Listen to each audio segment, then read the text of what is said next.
Assalamualaikum warahmatullahi wabarakatuh. Perkenalkan, nama saya Deana Riswari.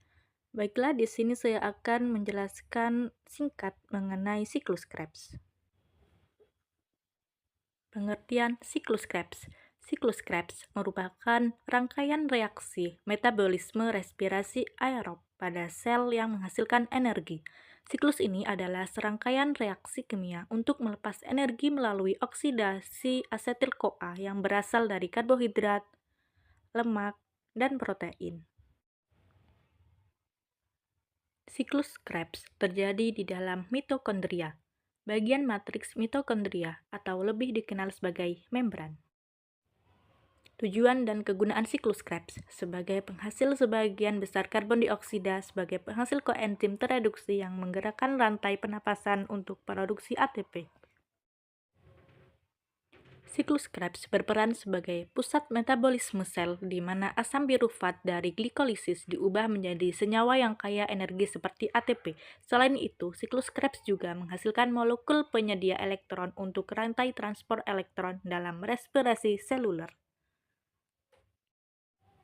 Baiklah, selanjutnya kita akan membahas 8 tahap siklus Krebs. Pada tahap yang pertama, asetil-CoA yang memiliki dua atom karbon merupakan hasil dari dekarboksilasi oksidatif akan mengalami kondensasi bersama dengan senyawa oksaloasetat yang memiliki 4 atom karbon. Sehingga antara gugus asetil dan oksaloasetat membentuk ikatan menjadi senyawa berkarbon 6 yang dikenal sebagai sitrat atau asam sitrat. Karena asam sitrat ini merupakan senyawa yang terbentuk pada tahap pertama, siklus ini dikenal sebagai siklus asam sitrat. Pada saat pembentukan asam sitrat ini, CoA akan dilepaskan sehingga sitrat tidak memiliki koenzim A. Nah, enzim yang berperan pada tahap yang pertama ini adalah sitrat sintase. Selanjutnya, pada tahap yang kedua, sitrat akan mengalami perubahan menjadi isositrat yang masih memiliki karbon 6.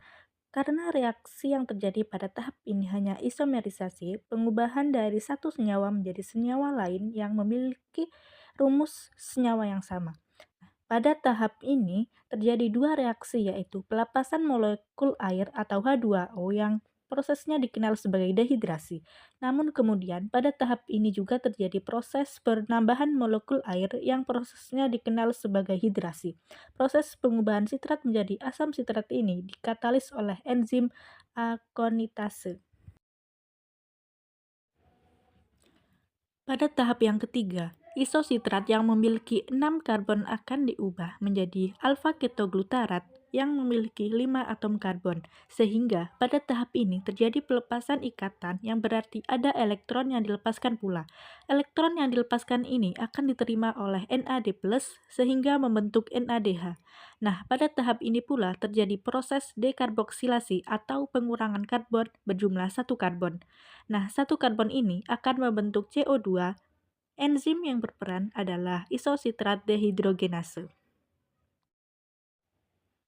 Pada tahap yang keempat, alfa-ketoglutarat yang memiliki 5 atom karbon akan diubah menjadi suksinil koenzim A yang memiliki 4 atom karbon. Berarti pada tahap ini juga terjadi dekarboksilasi atau pelepasan satu karbon.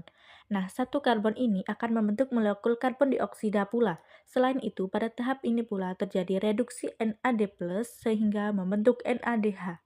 Karena pada tahap ini terjadi pengubahan dari alfa-ketoglutarat menjadi suksinil-CoA, berarti terjadi penambahan CoA yang masuk pada reaksi ini, sehingga CoA akan berikatan dengan senyawa suksinil membentuk suksinil-CoA. Enzim yang berperan pada tahap ini yaitu alfa-ketoglutarat dehidrogenase.